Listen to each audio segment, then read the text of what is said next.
요한복음 5장 10절부터 13절 말씀 봉독합니다. 요한복음 5장 10절부터 13절 말씀입니다. 봉독하겠습니다.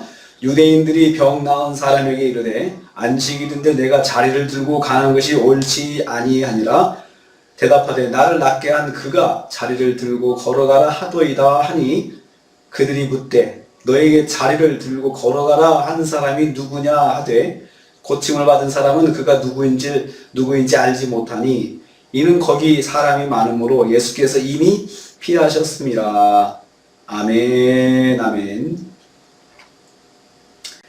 오늘 말씀은 고침받은 사람이 유대인들에게 안식일을 범했다고 책망받는 것을 내용으로 하고 있습니다.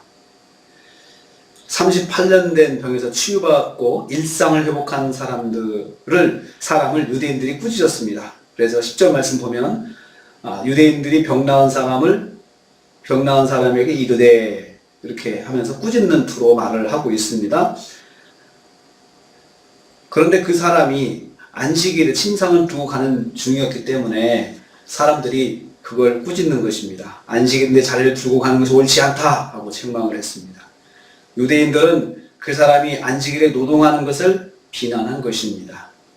유대인들은 그 사람의 형편과 사정에 대해서 생각하지 않았습니다. 그들은 무조건 안식일 율법을 적용해서 책망을 하였습니다. 그 사람이 38년 만에 병이 나은 기쁨을 가지고 있는 사람이다. 참 그 사람은 놀라운 기쁨과 은혜를 입은 사람이라는 것을 생각하지 못했습니다. 그의 영혼에는 관심이 없었습니다. 저는 이를 통해서 깨닫습니다. 생명구원에 관심이 없는 교리는 공동체를 갈등하게 한다는 것이죠. 결국은 생명을 살리는 일이거든요. 교회 생활, 생명 살리는 일이 제일 우선이거든요. 그리고 공동체 안에 한심령 생명을 잃지 않도록 영원한 영생의 길을 갈 수 있도록 돕는 것이 그것이 교회 공동체의 목적입니다. 그러나 생명구원보다도 교리가 앞서고 그것으로 하면은 그건 갈등을 낳게 됩니다. 두 번째로 그 사람이 자기를 낫게 한 사람이 시켰다고 대답을 했습니다. 11절 말씀입니다.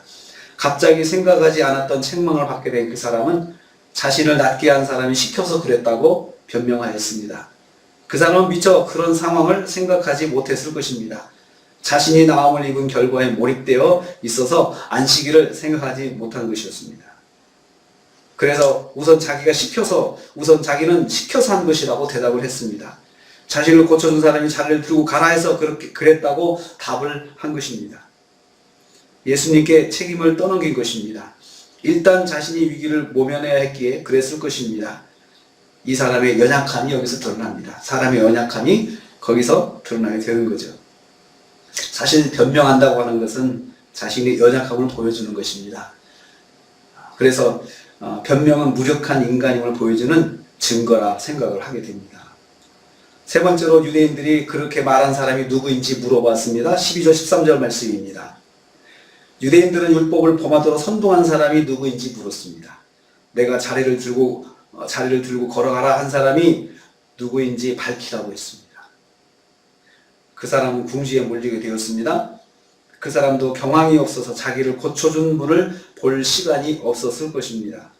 너무 기쁜 나머지 자신을 고쳐준 분에게 사례를 할 시간조차 없었던 것입니다. 여러분 그렇지 않겠습니까? 그 38년 된 고질병에서 나음을 입었는데 얼마나 기쁘겠어요. 그래서 감사하다고 사례할 틈도 없이 이 사람이 굉장히 흥분했던 것을 상상할 수 있습니다. 뿐만 아니라 예수님께서 이미 자리를 떠난 뒤였기 때문에 확인할 길이 없었습니다. 자기를 고쳐준 분을 저분이 고쳐졌어요 하고는 두리번해서 사람들한테 지적을 했을 수 있어야 되는데 예수님께서 이미 피하셨거든요. 그래서 거기 성경이 그렇게 말합니다. 이는 거기 사람이 많으므로 예수께서 이미 피하셨음이니라. 피하셨다 했습니다. 왜 피하셨을까요? 이 사람 고친 거 알면은 모든 사람이 거기에 있는 베데스다에 있는 모든 사람이 예수님께 고쳐달라고 찾아올 것입니다. 예수님은 그 자리에 계셨으면 사람들로부터 요청을 받았을 것입니다. 그래서 예수님은 사람들로부터 그 병을 고쳐줘서 또 얼마나 많은 사람들이 인기를 얻었을까요? 예수님은 사람들로부터 인기를 얻는 것을 생각하지 않으셨습니다. 오직 생명 구원의 길을 위해서, 구원의 일을 위해서 일하셨습니다. 치유 자체가 목적이 아니셨죠. 그 영혼 구원을 위해서, 그리고 예수님께서 메시아이신 것, 그리스도이신 것을 보여주시는 행동에 불과했습니다. 치유사역의 최종 목적은 생명 구원입니다. 치유사역의 목적이 치유에 있는 것이 아닙니다. 생명 구원입니다. 그것을 통해서 영혼이 구원받고 하나님을 믿고 예수님을 믿고 영생 얻는 그런 일에 관심을 갖도록 그렇게 하는 데 있습니다. 주님께서 영광을 받으시는 것입니다. 치유의 목적, 생명 구원이고요. 그리고 주님께서 영광을 받으시는 것입니다. 여러분, 우리가 기도합니다. 여러분, 우리가 기도하면 중보기도 하고 우리의 기도 응답을 위해서 기도하는데, 기도의 목적이 응답이 되면 안 됩니다. 그 응답을 통해서 생명 구원의 역사가 일어나고 그 응답을 통해서 주님께서 영광 받으시는 것, 이것이 더 중요합니다. 그것이 우선입니다. 우리가 한 주간을 시작합니다. 한 주간을 살면서 우리가 주님을 경험하고 주님을 체험하고 주님의 음성을 듣고 주님께서 역사하시는 걸 체험할 때, 거기에서 목적이 체험이 있는 것이 아니고 우리 영혼 구원과 그리고 주님께서 영광 받으시는 것, 이걸 꼭 기억하십시오.